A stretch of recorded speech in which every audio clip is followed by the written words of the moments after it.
11th class aspirants. I'm Sheeta Sharma, your biology tutor, and we are back with our next video, that is the lecture number 4. And in this video, we are going to cover a bacteria.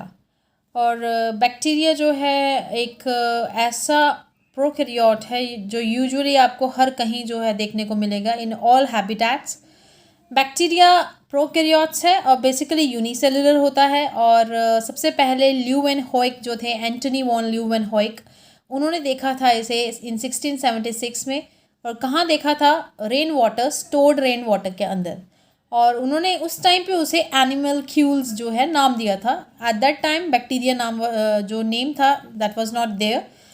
उस time पे animalcules कहा गया. Animalcules means very small organism. और जो Carolus Linnaeus थे उन्होंने इन 1758 उन्हें worms के नाम से पुकारा. और बाद में जो है अहरनबर्ग जो थे इन 1828 उन्होंने इसे बैक्टीरिया नाम दे दिया. तो जो बैक्टीरिया टर्म थी ये कॉइन की गई थी एहरनबर्ग ने इन 1828 में. अब अगर इनकी अक्रेंस की बात करें तो ये यूबिक्विटस है. यूबिक्विटस का मतलब ये हर तरह के हैबिटेट में पाए जाते हैं. हवा में, ओशन में, ऑयल्स में, हॉट स्प्रिंग में, बर्फ़ के अंदर, डेजर्ट में, सॉइल के अंदर, बाहर, पानी में, in every type of even organism जो है ये प्रेजेंट रहते हैं. इनका साइज़ यूजुअली जो है वेरी करता है. It is about 1 to 3 micron metre, but कुछ केसेस में 10 to 30 माइक्रोन मीटर भी रहता है. करेक्टरिस्टिक्स ऑफ बैक्टीरिया की बात करें अगर, तो बैक्टीरिया प्रोकैरियोटिक माइक्रो ऑर्गेनिजम्स हैं, यूनिसेलुलर हैं. और इनकी जो सेल वॉल है वो बनी होती है पेप्टिडोग्लाइकन की, प्रोटीन्स और कार्बोहाइड्रेट्स के एक मिक्सचर से बनी होती है इनकी सेल वॉल, जो कि इस बैक्टीरिया को प्रोटेक्ट करती है. नॉट डिपेंडिंग अपॉन इनका जो लिपिड कंटेंट कितना है, इस जो सेल वॉल जो इनकी है उसके अंदर कितना लिपिड कंटेंट है, फैट कंटेंट कितना है, उसके ऊपर बेसिस के ऊपर बैक्टीरिया को 2 कैटेगरीज में डिवाइड किया गया है. एक है ग्राम पॉजिटिव बैक्टीरिया और एक है ग्राम नेगेटिव बैक्टीरिया. तो अगर 1 to 5% लिपिड कंटेंट है तो ग्राम पॉजिटिव, और अगर 20 से 30% है तो ग्राम नेगेटिव. यहाँ पे जो सेल वॉल में जो पेप्टिडोग्लाइकन कंटेंट है वो 70 से 80% है और यहाँ पे 10 से 20%.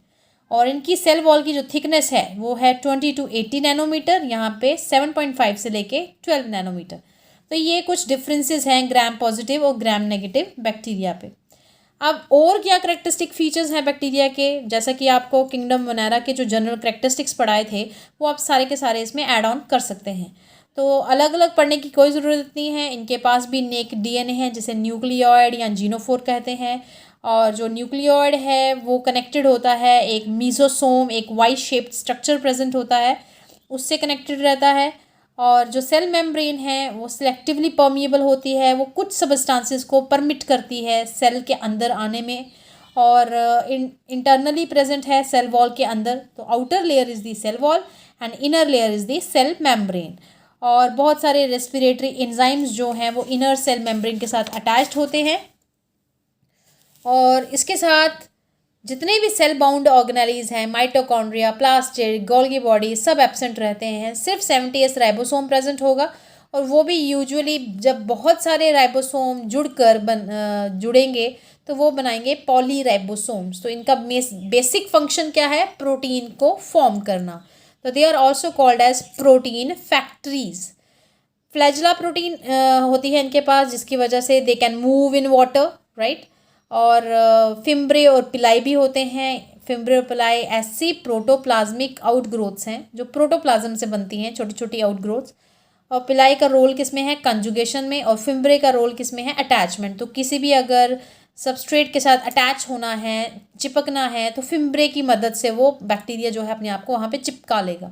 और पिलाई के थ्रू क्या करेगा? वो कंजुगेशन प्रोसेस करेगा. कंजुगेशन प्रोसेस में बेसिकली जीन्स रिकम्बाइन करवाते हैं. तो जो डिफरेंट बैक्टीरियाज है वो अपनी जीन्स रिकम्बाइन करवाएंगी, तो वो पिलाई के मदद से होंगी. पिलाई आर दी कंजुगेशन लिंक्स. और गैस वैक्यूल्स भी प्रेजेंट होते हैं. इनका फूड रिजर्व ग्लाइकोजन है. एक्स्ट्रा क्रोमोजोमल इनके पास डीएनए रहता है जिसे बोलते हैं प्लाज्मिड. ये बहुत इंपॉर्टेंट है.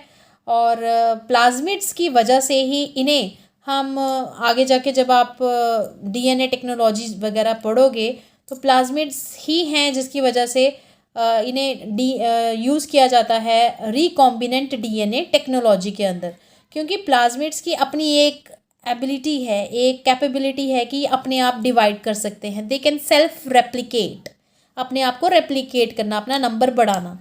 और ऐसे ये टेम्पररीली एसोसिएटेड होते हैं, जुड़े हुए होते हैं न्यूक्लियड के साथ, और जब ये एक न्यूक्लियड के साथ अटैच्ड होंगे तो इसे एपिसोम कहा जाएगा।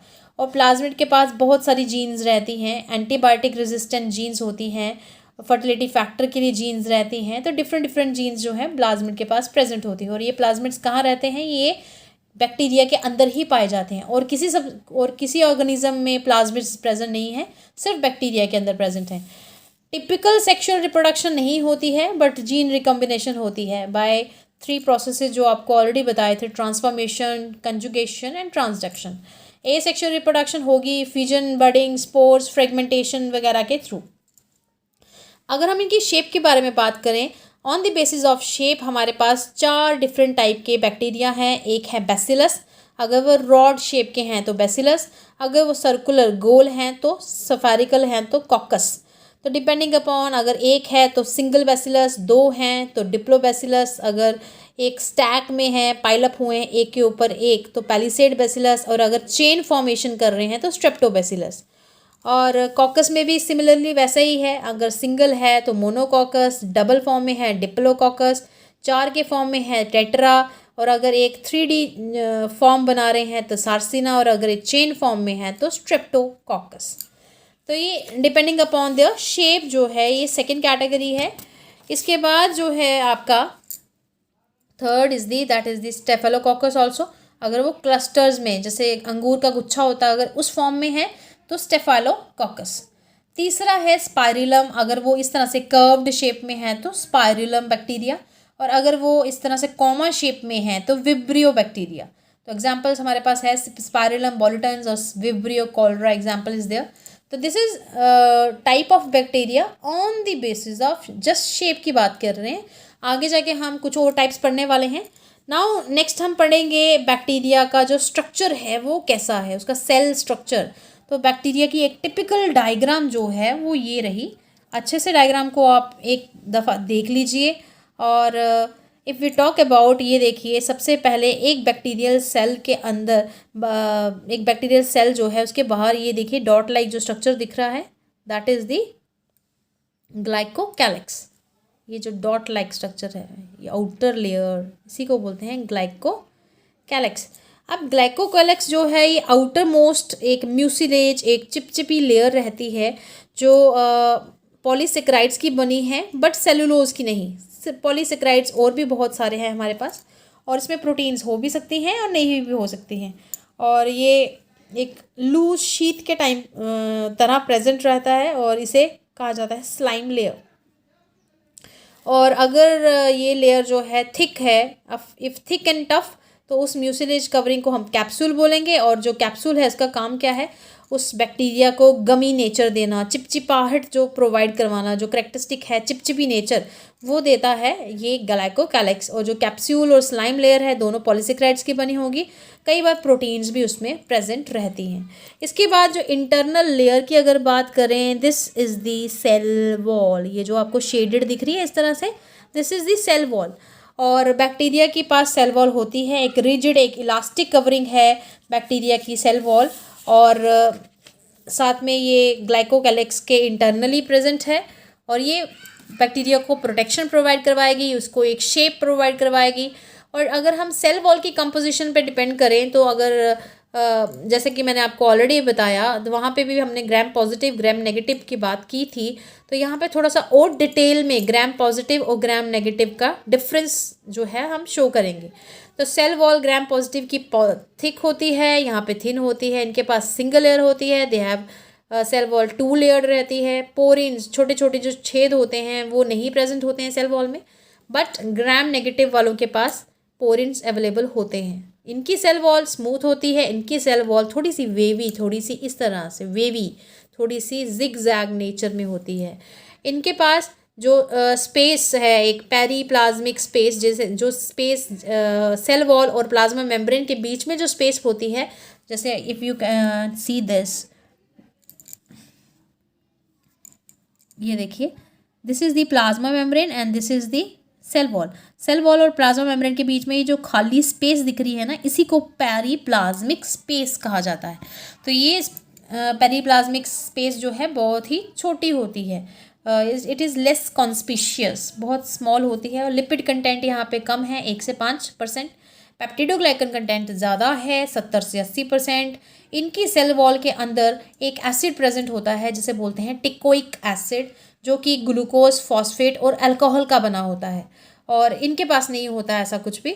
और ये जो है एक प्रोसीजर है ग्राम स्टेनिंग जिसको हम बोलते हैं, ये उस ग्राम स्टेन को रिटेन करके रखते हैं। अगर आप उसको बहुत सारे ऑर्गेनिक सॉल्वेंट्स जैसे कि अल्कोहल, एसीटोन, अगर उससे आप वॉश करो तो भी उस बैक्टीरिया के ऊपर ये जो ग्राम स्टेन है ये रहेगा, रिटेन रहेगा। और यहाँ पे ग्राम स्टेन जो है रिटेन नहीं करेगा जब आप उसकी वॉशिंग कर देंगे। तो यहाँ पे ग्राम स्टेनिंग आप समझ रहे होंगे, ये हम एमएससी में कुछ एक्सपेरिमेंट्स करते हैं जिसमें हम बैक्टीरियाज, डिफरेंट बैक्टीरियाज जो हैं हम डिस्टिंग्विश करते हैं कि कौन सा बैक्टीरिया ग्राम पॉजिटिव है, कौन सा ग्राम नेगेटिव है। तो एक बेसिक टेक्निक यूज़ की जाती है, ये ग्राम स्टेनिंग टेक्निक है जो कि क्रिश्चियन ग्राम ने डेवलप की थी 1884 में। इस टेक्निक में होता क्या है basically, I will just show you like this. तो सबसे पहले क्या करते हैं, एक ग्लास स्लाइड लेनी है, ग्लास स्लाइड के ऊपर एक बैक्टीरियल स्मीयर बनाना है। स्मीयर मतलब थोड़े से, कहीं आपको लगा होगा कि कहीं बैक्टीरिया है तो उसको उठाकर आपने ग्लास स्लाइड के ऊपर डाल देना है और उसको हीट फिक्स करना है, आपने उसे हीट फ्रेम के ऊपर ऐसे से मूव करना है। जब स्लाइड जो है आपकी हीट फिक्स हो जाएगी तो क्या करेंगे, उसके ऊपर एक सोल्यूशन डालेंगे क्रिस्टल वायलेट का। 1 मिनट के लिए उसके ऊपर वो ड्रॉपर से जो 1-2 ड्रॉप डालेंगे, वो रहने देंगे एज इट इज़। तो सारे के सारे जो आपने जो स्मीयर बनाया था, बैक्टीरियल स्मीयर, वो सारे के सारे पर्पल कलर के हो जाएंगे। अब उसके बाद आप उसे आयोडीन सोल्यूशन के साथ ट्रीट करेंगे 1 मिनट के लिए। आयोडीन सोल्यूशन भी डाल दिया, 1-2 ड्रॉप्स आपने। उसके बाद स्लाइड को आपने अल्कोहल और एसीटोन से वॉश कर देना है। उसके ऊपर 2-3 या 4 ml आपने अल्कोहल या एसीटोन डाल के 10 से 30 सेकेंड के लिए रख देना है। तो आप देखेंगे कि जो ग्राम पॉजिटिव होंगे वो पर्पल कलर उनके ऊपर रह जाएगा, और जो ग्राम नेगेटिव होंगे उनके पास पर्पल कलर नहीं होगा। इसी को ग्राम स्टेनिंग कहा जाता है। और ग्राम स्टेनिंग हम एक्सपेरिमेंट्स परफॉर्म करने में तब यूज़ करते हैं। और एग्जांपल्स क्या हैं ग्राम पॉजिटिव और ग्राम नेगेटिव की, pneumococcus, streptococcus bacillus, clostridium, streptomyces, mycobacterium. और ग्राम नेगेटिव की example is there E coli, vibrio, rhizobium, salmonella, pseudomonas, haemophilus. तो हमारे पास बहुत सारे बैक्टीरियाज हैं।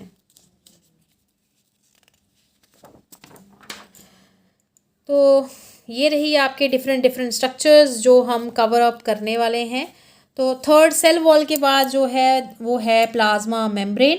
और प्लाज्मा मेम्ब्रेन सेल वॉल के अंदर प्रेजेंट होती है, और ये सिलेक्टिवली परमिएबल है। ये हर एक सब्सटेंस को अंदर परमिट नहीं करेगी, ये सिलेक्टिवली कुछ ही सिलेक्टेड सब्सटेंसेस को सेल के अंदर एंटर करने देगी। और प्लाज्मा मेम्ब्रेन की कुछ इनफोल्डिंग्स रहती हैं, ये देखिए। प्लाज्मा मेम्ब्रेन एक वाई शेप्ड स्ट्रक्चर बनाते हैं, इसी वाई शेप्ड स्ट्रक्चर को मीसोसोम कहते हैं, मीसोसोम। और इसके पास रेस्पिरेटरी एंजाइम्स भी रहते हैं, और ये राइबोसोम्स को अपने साथ अटैच भी होने देती है। तो this is all about plasma membrane. Fourth है साइटोप्लाज्म। साइटोप्लाज्म ये जो अंदर फ्लूइड लाइक स्ट्रक्चर होगा उसी को साइटोप्लाज्म बोलेंगे। ये एक ग्रैनुलर, एक दानेदार कोलाइडल कॉम्प्लेक्स है जो पूरे सेल के अंदर फिल्ड है। और साइटोप्लाज्म जो है कुछ मूवमेंट्स शो करता है जिन्हें साइटोप्लाज्मिक मूवमेंट्स या फिर साइक्लोसिस भी कहते हैं। बट साइटोप्लाज्म के अंदर जो मूवमेंट्स हैं वो नहीं होती हैं, ये और कुछ हैं ऑर्गेनिज्म जिनके अंदर स्ट्रीमिंग मूवमेंट्स होती हैं, बट साइटोप्लाज्म के बीच में मूवमेंट्स नहीं होती है। तो सारे के सारे सेल ऑर्गेनेलीज एब्सेंट हैं। देखिए यहाँ पे हमने कोई सेल ऑर्गेनेली नहीं बनाया है। जो डिफरेंट इसके कंपोनेंट्स वो है, सबसे पहले मीसोसोम, ठीक है। उसके बाद क्या है राइबोसोम। राइबोसोम्स प्रोटीन फैक्ट्रीज हैं, 70S नेचर की हैं। और फूड रिजर्व कौन सा है, ग्लाइकोजन है, प्रोटीन्स हैं। This is the glycogen part, ये देखिए ग्लाइकोजन बनाए हैं डिफरेंट राइट। उसके बाद गैस वैक्यूल्स हैं हमारे पास। तो गैस वैक्यूल्स यहाँ पे हम बना सकते हैं डिफरेंट छोटी छोटी गोल गोल स्टाइल की। और गैस वैक्यूल्स का काम क्या है, वो मेटाबॉलिक गैसेस को स्टोर करती है और सेल को बायोंसी प्रोवाइड करवाती है कि वो वाटर के अंदर फ्लोट कर सके, तैर सके।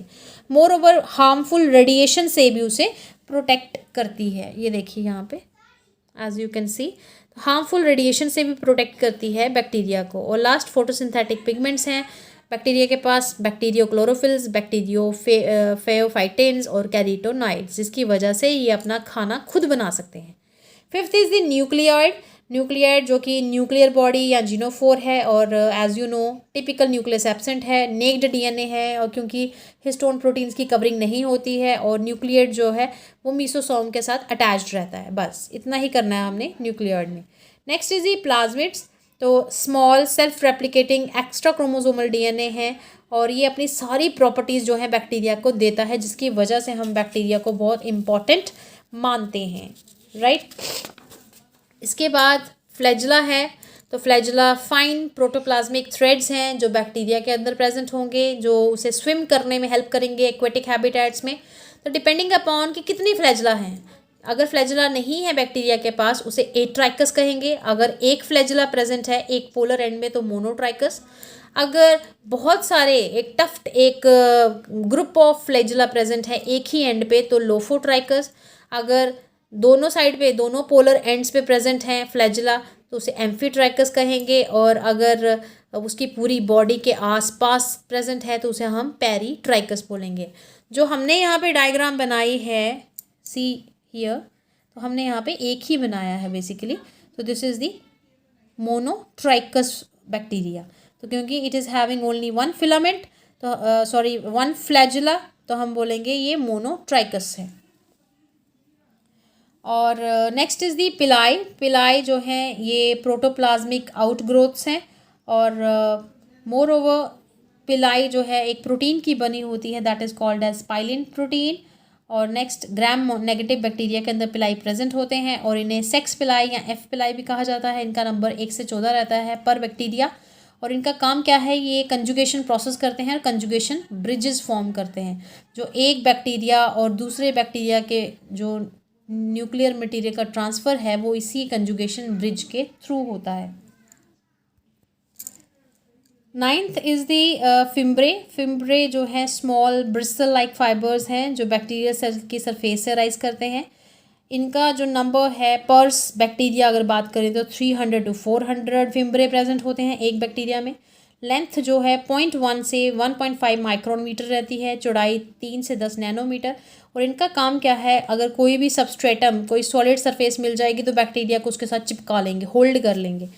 तो ये काम है इनका फिम्ब्रे का। एक एग्जांपल हमारे पास है नेसेरिया गोनोरिया जो कि एक बैक्टीरिया है, और ये क्या करता है, ये एक सेक्सुअली ट्रांसमिटेड डिजीज़ जिसको गोनोरिया कहते हैं वो कॉज करेगा। और ये करता क्या है, ये जो यूरिनरी ट्रैक रहता है ह्यूमंस का उस वहाँ जाके अटैच कर लेता है अपने आप को इन फिम्ब्रे के मदद से, और इजीली वहाँ से निकलता नहीं है। तो जो ह्यूमंस हैं उन्हें एसटीडीज सेक्सुअली ट्रांसमिटेड डिजीज़ ये जो गोनोरिया है ये हो जाती है।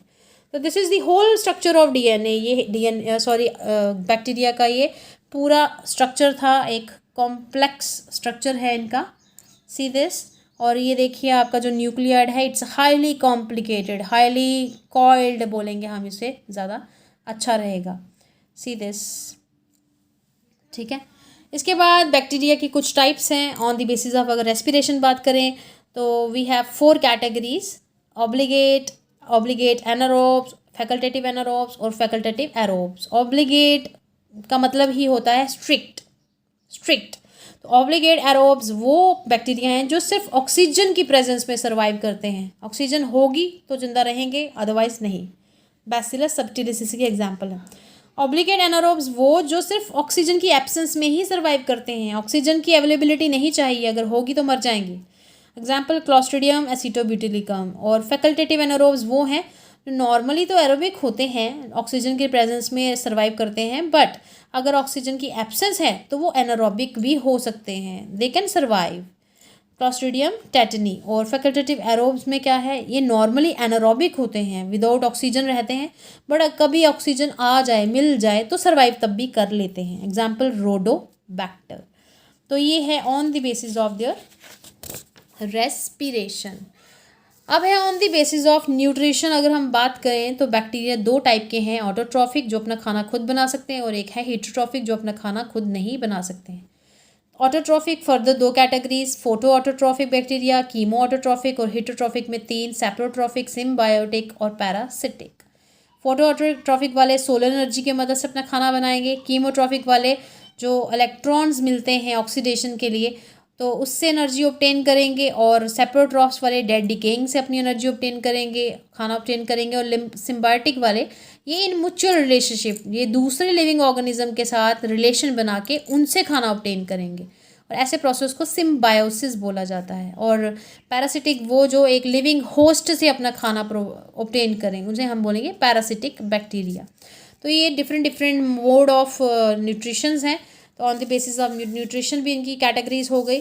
अब ये रिप्रोडक्शन कैसे करते हैं? रिप्रोडक्शन आपको ऑलरेडी हम बता चुके हैं। रिप्रोडक्शन ये सेक्सुअली एसेक्सुअली दोनों करते हैं, और एसेक्सुअली करते हैं binary fission, budding, sporulation, gene recombination, जो कि एक टाइप का सेक्सुअल मेथड ही हम कह सकते हैं but not the exact one. तो एसेक्सुअल रिप्रोडक्शन में बाइनरी फिजन में ये देखिए एक सेल से दो सेल बनेंगे, अपना न्यूक्लियस डिवाइड करेंगे, फिर साइटोप्लाज्म डिवाइड करेंगे और दो में कन्वर्ट हो जाएंगे। तो सबसे पहले न्यूक्लियस डिवाइड करेगा जिसे कैरियोकाइनेसिस बोलते हैं, उसके बाद साइटोप्लाज्म डिवाइड करेगा जिसे हम साइटोकाइनेसिस कहते हैं। बडिंग में क्या होगा? इसमें एक स्मॉल प्रोट्यूबरेंस जो छोटी सी बड होगी वो फॉर्म करेगी, और अल्टीमेटली जो न्यूक्लियोइड है वो रेप्लिकेट कर जाएगा और बड के पास भी चला जाएगा थोड़ा सा न्यूक्लियोइड। फिर वो आहिस्ता आहिस्ता बड ग्रो करेगा और कंस्ट्रिक्ट करेगा और सेपरेट हो जाएगा पेरेंट बॉडी से। एग्जाम्पल बिफिडी बैक्टीरियम जो है वो बडिंग के थ्रू जो है अपने आप को रिप्रोड्यूस करता है। स्पोरुलेशन में जो आपके बहुत सारे बैक्टीरिया ऐसे हैं जो एंडोस्पोर्स, कोनिडिया, सिस्ट फॉर्मेशन करके अपने आप को रेप्लिकेट करते हैं। और एंडोस्पर्म की अगर मैं यहाँ पे डायग्राम की बात करूँ तो ये काफ़ी थिक वॉल्ड, हाई डिहाइड्रेटेड, पानी नहीं होता इनके पास, रेजिस्टेंट माइक्रोस्पोर्स होते हैं जो बहुत सारे बैसिलस और कॉकस टाइप के बैक्टीरियाज के अंदर प्रेजेंट होते हैं, और ये बैक्टीरिया जो है अनफेवरेबल कंडीशन में इजीली सर्वाइव करते हैं। और स्पोरुलेशन होती ही कब है? जब अनफेवरेबल कंडीशंस प्रेजेंट हो, राइट। तो this is the sporulation. Next अगर बात करें हम तो जीन रिकॉम्बिनेशन इज देयर। तो जीन रिकॉम्बिनेशन में होता क्या है? इसमें दो सेल्स एक दूसरे के पास आते हैं, कम टुगेदर करते हैं for their sexual reproduction, so that वो अपने जो डीएनए है, जो उनका जेनेटिक मटेरियल है, वो उसको ट्रांसफ़र कर सकें। तो कंजुगेशन में दो टाइप के सेल्स होते हैं, एक होता है डोनर जो कि यूजुअली एक मेल बैक्टीरिया रहता है, एक होता है रेसिपिएंट जो रिसीव करेगा, ठीक है, usually that is the female bacteria. तो डोनर बैक्टीरिया क्या करेगा? वो जो प्लाज्मिड है, डोनर बैक्टीरिया जो होगा उसके पास प्लाज्मिड रहता है जिसके पास फर्टिलिटी फैक्टर रहेगा एफ प्लाज्मिड, और जो रेसिपिएंट बैक्टीरिया जैसे फीमेल बैक्टीरिया है वो होगी हमारी एफ नेगेटिव या विदाउट फर्टिलिटी फैक्टर, इसके पास फर्टिलिटी फैक्टर नहीं होगा और इसके पास भी सेक्स पिलाई प्रेजेंट होगा। अब जब ये दोनों bacterias, male bacteria, female bacteria, ये एफ पॉजिटिव है, ये एफ नेगेटिव है, इसके पास फर्टिलिटी फैक्टर है, इसके पास फर्टिलिटी फैक्टर नहीं है, तो जब ये दोनों जो है सेक्स पिलाई के थ्रू एक दूसरे के साथ कंबाइन करेंगे, ये देखिए ये मेल बैक्टीरिया है, फीमेल बैक्टीरिया है, ये इन्होंने बना दिया यहाँ पे सेक्स पिलाई के through conjugation bridge. See this conjugation bridge दोनों ने बनाया, और कंजुगेशन ब्रिज के थ्रू जो मेल वाले का जो जेनेटिक मटेरियल है वो ये देखिए ट्रांसफ़र हो रहा है फीमेल बैक्टीरिया के अंदर, राइट। अब ये जो फर्टिलिटी फैक्टर और प्लाज्मिड्स हैं डोनर के, ये रेप्लिकेट करेंगे अपने आप को और अपनी कॉपी बनाएंगे एफ प्लाज्मिड की, और वो रेसिपिएंट में वो ट्रांसफ़र कर देगा इस कंजुगेशन ब्रिज के थ्रू। और ये देखिए दोनों का जो है ये ओल्ड डोनर सेल आ गया, ये न्यू डोनर सेल आ गया। अब ये भी कैपेबल है आगे अपना जो डीएनए है उसको ट्रांसफ़र करने में। अब next is the passage of F positive plasmid into the recipient cell changes it into donor cell as well। अब जब ये जो आपका मेल वाला सेल था, जब इसने अपना डीएनए इसको दे दिया, अब ये भी डोनर सेल बन गया। अब इसके पास भी जो मेल वाला जो डीएनए था वो आ गया, अब ये भी डोनर बन गया। अब ये भी आगे किसी और बैक्टीरिया को अपना जेनेटिक मटेरियल दे सकता है। तो ऐसी टाइप की जो कंजुगेशन है इसे स्टेराइल मेल मेथड भी कहते हैं, स्टेराइल मेल मेथड। और ये था आपका कंजुगेशन प्रोसेस। और नेक्स्ट इज़ दी ट्रांसफॉर्मेशन, जो कि एक साइंटिस्ट थे डॉक्टर ग्रिफिथ, उन्होंने दिया था। इसमें होता क्या है, इसमें बैक्टीरिया जो है अपने आसपास के जो आउटसाइड एनवायरनमेंट है वहीं से ही अब डायरेक्टली जो डीएनए जो है अपनी बॉडी के अंदर ले लेता है। और ये बड़ा सिंपल प्रोसेस है, जिस आगे जाके जब हम 12th क्लास पढ़ेंगे उसमें ट्रांसफॉर्मेशन बहुत डिटेल में है। तो यहाँ पे सिर्फ आपको इतना याद रखना है, तो आउटसाइड इन्वायरमेंट से जब डीएनए को पिकअप कर लिया जाए और वो डीएनए आपकी बॉडी के बैक्टीरिया की बॉडी के अंदर जाके इंटेग्रेट हो जाए उसके न्यूक्लियस में, उसके न्यूक्लियर मटेरियल न्यूक्लियाइड में, तो उसे हम ट्रांसफॉर्मेशन कहते हैं। और जो लास्ट है ट्रांसडक्शन, उसमें क्या है, उसमें होता क्या है, एक बैक्टीरिया जो है वो जीन्स को कैरी करता है और दूसरे बैक्टीरिया के पास लेके जाता है through the agency of virus. तो बेसिकली वायरस के थ्रू जो है जब जेनेटिक मटेरियल ट्रांसफ़र होगा तो हम उसे ट्रांसडक्शन बोलेंगे। जैसे एग्जांपल के तौर पे this is one bacteria, right. तो यहाँ पे एक वायरस जो है इससे डीएनए ले लेगा और जब ये दूसरे पे बैठेगा तो वो उसका डीएनए वहाँ ट्रांसफ़र कर देगा। तो वायरस के थ्रू अगर डीएनए ट्रांसफ़र हो रहा है then it is called as transduction. और इसको डिस्कवर किया था जिंडर एंड लेडबर्ग ने 1952 में। और किया किस में डिस्कवर था, सैल्मोनेला टाइफी, जो आपका टाइफॉइड कॉज करता है, उस बैक्टीरिया में जो है डिस्कवरी इसकी हुई थी। अब इसकी कुछ यूज़फुल एक्टिविटीज़ हैं बैक्टीरिया की। तो बैक्टीरियाज आपके नेचर के स्कवेंजर्स हैं। नेचर में इतना सारा डेड रिमेन कचरा प्रेजेंट है, इतना सारा ऑर्गेनिक वेस्ट प्रेजेंट है, तो उसको डिकम्पोज करना बैक्टीरिया का इम्पॉर्टेंट काम है। बैक्टीरिया सीवेज डिस्पोज करने में भी काम करते हैं। और बैक्टीरिया हमारे जो हैं ये रूमिनेंट्स, हमारे जितने भी हर्बीवोर्स हैं जो सेलुलोज को डाइजेस्ट नहीं कर पाते, उनकी मदद करते हैं बैक्टीरियाज सेलुलोज को डाइजेस्ट करने में। और एग्जाम्पल है इसकी बहुत सारे बैक्टीरिया हैं, जैसे कि र्यूमिनोकॉकस एल्बस, र्यूमिनोकॉकस फ्लेवोफेशियंस। ये बैक्टीरिया कैटल्स में प्रेजेंट होते हैं और उनका सेलुलोज जो है डाइजेस्ट करने में उनको मदद करते हैं। बैक्टीरिया इवन हमारी ह्यूमन बॉडीज़ के अंदर भी प्रेजेंट होते हैं और हमें बहुत सारी जो है प्रोटेक्शन प्रोवाइड करवाते हैं, बहुत सारी इन्फेक्शंस के अगेंस्ट। इवन अनडाइजेस्टेड फूड जो है उसकी प्यूट्रिफिकेशन जो है उसको कंट्रोल करके रखते हैं। एंड इवन बहुत सारे विटामिन हमारी बॉडी में रिलीज़ करते हैं, राइबोफ्लेविन, थायामिन, बायोटिन, विटामिन के एट्सेट्रा। और प्यूट्रिफिकेशन मतलब अनडाइजेस्टेड, जो बॉडी के अंदर फूड डाइजेशन नहीं हो पाती है उस फूड की प्यूट्रिफिकेशन मतलब वो डिकम्पोजिशन नहीं होने देते बॉडी के अंदर। अब जब डिकम्पोजिशन होगी तो ऑब्वियसली काफ़ी सारी जो स्मेल है वो जनरेट होती है, तो वो इसको अवॉइड करते हैं, कंट्रोल करते हैं। बैक्टीरिया इवन पोल्यूशन कंट्रोल में भी हेल्प करते हैं, जैसे कि फ्लेवोबैक्टीरियम जो है 2,4-D जो एक फर्टिलाइज़र है उसको कंट्रोल डिकम्पोज करता है। बैक्टीरिया मैन्यूअर खाद बनाने में काम आते हैं। और बनाते कैसे हैं, एनिमल एक्सक्रीटा या गार्बेज के ऊपर अपने आप को एक्ट करके। मिथेनोजेंस जो हैं, मीथेन प्रोड्यूसिंग बैक्टीरिया, ये गोबर गैस बनाते हैं जिसे मीथेन गैस कहते हैं। आजकल की ये ऑल्टरनेट फ्यूल है, बायोफ्यूल है मीथेन गैस। ये जो आपके विलेजेस वगैरह है वहाँ पे गोबर गैस जो है मीथेन गैस सप्लाई करवाई जा रही है। राइजोबियम बैक्टीरिया जो है सिम्बायोटिक रिलेशनशिप बनाए रखता है और with leguminous plants. Leguminous plants ऐसे प्लांट्स होते हैं जिनके रूट्स में बीड लाइक स्ट्रक्चर्स, नोड्यूल्स होते हैं, जैसे कि आपका मटर का पौधा या बीन्स का पौधा, राजमा का पौधा। तो ये सारे के सारे लेग्यूमिनस प्लांट्स हैं। बैक्टीरिया इवन हमारे जो एटमॉस्फेयर में जो फ्री नाइट्रोजन है उसको फिक्स करके उस फॉर्म में कन्वर्ट करते हैं जिस फॉर्म में प्लांट्स को चाहिए। तो प्लांट्स डायरेक्टली इस N2 को नहीं ले सकते हैं, इस फ्री नाइट्रोजन को। They take up it as ammonia, as NO2, NO3 form में लेते हैं बैक्टीरिया प्लांट्स। तो बैक्टीरिया मदद करते हैं N2 को NO2, NH3 या NO3 फॉर्म में कन्वर्ट करने में। उसी को नाइट्रोजन फिक्सेशन भी कहा जाता है। Streptococcus lactase, Streptococcus cream orris जो हैं, ये जो मिल्क में शुगर प्रेजेंट होती है, लैक्टोज शुगर, उसको लैक्टिक एसिड में कन्वर्ट करते हैं। बैक्टीरियाज जो हैं बहुत सारी एंटीबायोटिक्स भी बनाते हैं। ये वो बैक्टीरिया हैं, ये बैक्टीरिया जो हैं स्ट्रेप्टोमाइसिन एंटीबायोटिक बनाते हैं, टेट्रासाइक्लिन बनाते हैं। ये बैक्टीरिया के कुछ नाम आपको याद करने पड़ेंगे इफ़ यू वांट।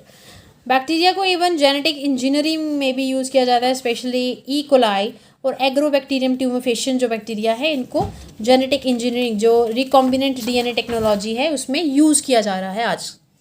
और कुछ हार्मफुल एक्टिविटीज़ भी हैं बैक्टीरिया की, जैसे कि सबसे ज़्यादा कि बहुत सारे ऐसे बैक्टीरिया हैं जो फूड पॉइजनिंग कॉज करते हैं। और एग्जाम्पल के तौर पे एक इम्पॉर्टेंट फूड पॉइजनिंग है, that is the botulism. Botulism होती है जब हम कोई बंद डिब्बे वाला खाना खाते हैं, और होता क्या है, जब भी कोई कैंड फूड हम खाएंगे उस कैंड फूड के अंदर एक बैक्टीरिया अपने आप ग्रो कर जाता है, और उस बैक्टीरिया का नाम है क्लॉस्ट्रीडियम बोटुलिनम। तो ये क्लॉस्ट्रीडियम बोटुलिनम एक कंडीशन कॉज करता है, दैट इज़ दी बोटुलिज्म, जो कि एक फूड पॉइजनिंग है और बहुत ही एक स्ट्रॉन्ग टॉक्सिन प्रोड्यूस करेगा, जिसकी वजह से जो ह्यूमन बीइंग्स उस कैंड फूड को खाएंगे उनका नर्वस सिस्टम की फंक्शनिंग जो है वो स्टॉप हो जाएगी या इम्बैलेंस्ड हो जाएगी। सेकेंड इज़ दी सैप्रोट्रॉफिक बैक्टीरिया, जो हैं जो डेड डिकेइंग ऑलरेडी चीज़ों पे फीड करते हैं, वो क्या करते हैं, दे कॉज देयर स्पॉइलेज। तो ऐसे ऑर्गेनिजम्स, ऐसे बैक्टीरियाज, ये फ्रूट्स, वेजिटेबल, ब्रेड, इनके ऊपर जो है एक्ट करेंगे और हमारा खाना जो है वो ख़राब कर देंगे, बर्बाद कर देंगे। कुछ ऐसे बैक्टीरिया भी हैं जो डोमेस्टिक आर्टिकल्स, जैसे कि हमारा लेदर है, इवन लेदर पे भी बैक्टीरिया सर्वाइव करते हैं। हमारा जो वुडन आर्टिकल्स है, कैनवस है, तो हमारी डिफरेंट जो चीज़ें घर पे पड़ी होती हैं डोमेस्टिक यूज़ की, उन्हें भी बैक्टीरिया ख़राब करते हैं, स्पॉइल करते हैं। एक और बैक्टीरिया है हमारे पास, थायोबैसिलस डीनाइट्रिफिकेंस, सीरोमिनास एरिजिनोसा एट्सेट्रा। इनका काम क्या है, ये नाइट्रोजन फिक्सेशन में काम करते हैं, N2 एटमॉस्फेरिक नाइट्रोजन में कन्वर्ट करते हैं, और इस फिनोमिना को बोलते हैं डीनाइट्रिफिकेशन।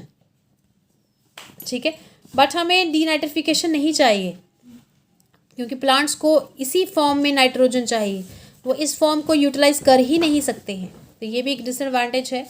एक बैक्टीरिया है एसिटोबैक्टर एसिटी, ये क्या करता है, ये जितनी भी वाइन्स हैं उनको स्पॉइल कर देता है, ख़राब कर देता है। हम कई बार बोलते हैं शराब ख़राब हो गई है, वो इस बैक्टीरिया के थ्रू, क्योंकि उसने इथाइल अल्कोहल को एसीटोन में कन्वर्ट कर दिया, जिसकी वजह से वो जो गंदी सी स्मेल जो आ जाती है वाइन्स के अंदर, वो इस बैक्टीरिया के थ्रू आती है। तो ये बैक्टीरिया हमारी वाइन्स को स्पॉइल करता है। One more is there leuconostoc mesenteroides. ये बैक्टीरिया जो है ये शुगर को रिड्यूस करता है, और रिड्यूस करता है sugar recovery in sugar mills. तो बेसिकली जो शुगर मिल्स हैं जहाँ पे चीनी बनती है, ऐसी फैक्ट्रियाँ जहाँ पे चीनी बनती है, वहाँ पे ये चीनी जो है उन्हें कम क्वांटिटी में मिलती है इस बैक्टीरिया के थ्रू। अगर ये बैक्टीरिया उस जगह पनप गया, ग्रो कर गया, तो उन्हें शुगर की जो क्वांटिटी है वो कम मिलेगी, प्रोडक्शन कम होगी वहाँ पे। देयर आर सम बैक्टीरियाज जो वाटर पोल्यूशन भी कॉज करते हैं, जैसे कि विब्रियो कॉलरा, शिगेल्ला डिसेंट्रिया, सैल्मोनेला टाइफी, और ये डिफरेंट बीमारियां कॉज करते हैं, डिजीज़ कॉज करते हैं। जैसे ये बैक्टीरिया कॉलरा कॉज करेगा, ये डाइसेंट्री कॉज करेगा, ये टाइफाइड कॉज करता है। और कुछ बैक्टीरिया ऐसे हैं जो डिफरेंट देखिए डिजीज़ कॉज कर रहे हैं, जैसे कॉलरा, टाइफाइड, ट्यूबरकुलोसिस, निमोनिया, और ये बैक्टीरिया के नाम हैं।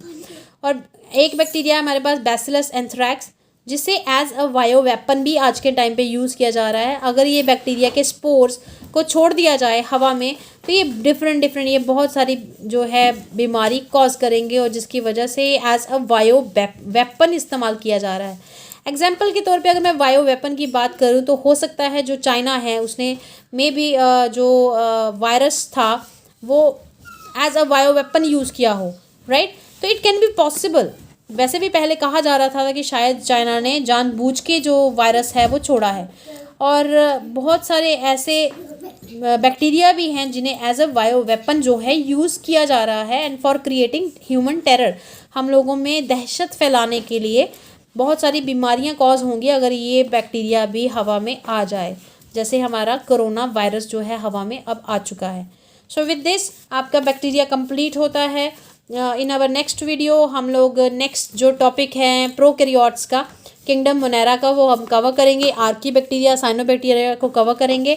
So thank you so much. इस वीडियो को जितना हो सके उतना ज़्यादा अपना प्यार दीजिए, उसे लाइक शेयर सब्सक्राइब ज़रूर करवाइए, सो दैट आपको फर्दर आगे वीडियोज़ मिलती रहें। Thank you.